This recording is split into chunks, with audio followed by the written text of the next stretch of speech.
mai 68 et le mouvement des femmes. En quoi le capitalisme, parce que mai 68 c'est quand même un peu anticapitaliste, hein, en quoi le capitalisme profite-t-il de cette situation spécifique des femmes? Partout dans le monde, il y a des grèves, des contestations, des mouvements de masse. Les gens contestent le système, contestent le manque de démocratie. Ceci va avoir son influence surtout sur les femmes spécifiquement, parce que les femmes aussi font partie des mouvements étudiants. Cette première vague du féminisme se place dans le cadre, disons, idéologique dominant. C'est-à-dire, on obtient des droits, comme la classe ouvrière a obtenu des droits en luttant, mais on fait une séparation entre vie privée et vie publique. Ce qu'on fait dans le lit, dans la famille, c'est privé, on n'en parle pas, c'est tabou. Et c'est ce tabou sur la vie privée, les relations personnelles, etc., qui va tomber avec la deuxième vague féministe.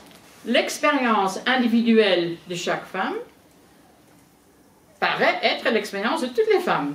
Donc ce n'est pas un truc personnel individuel, c'est un truc dans la société, c'est une chose politique. Et ces nouvelles idées, souvent, tournent autour de l'idée d'une oppression spécifique des femmes en tant que femmes. Compliqué ça. Même si on a l'égalité, égalité de salaire, ce qui n'est pas encore le cas, s'il y a égalité des chances de formation, ce qui n'est pas encore le cas, s'il y a égalité, soi-disant, sur l'embauche et dans le travail, tout ça, c'est de l'égalité, comme le droit de vote, mais ça ne résout pas le problème. Les femmes restent des êtres humains de seconde classe. On a même étudié Hegel. Qu'est-ce que c'est que la dialectique? Parce que les hommes nous disaient toujours, vous n'êtes pas dialectique. Alors, comme argument d'autorité, évidemment. Il y a une nouvelle conscience féministe qui a émergé à cette époque-là, qui pénètre dans toutes les pores de la société. On a gagné sur l'avortement, la discrimination positive, on a lutté et obtenu plein d'autres lois. Je vous rappelle la LGBTQI,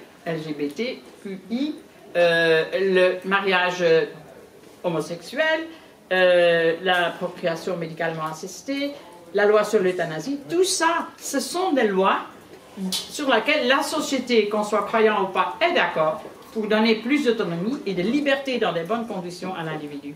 Je crois que c'est des acquis qu'on ne peut pas nier.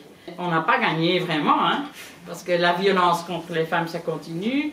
Les identités, les discussions sur les identités continuent, les analyses de genre, la question sur les personnes trans et toute la question de la transsectionnalité, c'est-à-dire un féminisme qui doit être pluriel, multiforme et inclusif de toutes les personnes. Ça, c'est pour nous l'idéal sur lequel il faut continuer à travailler.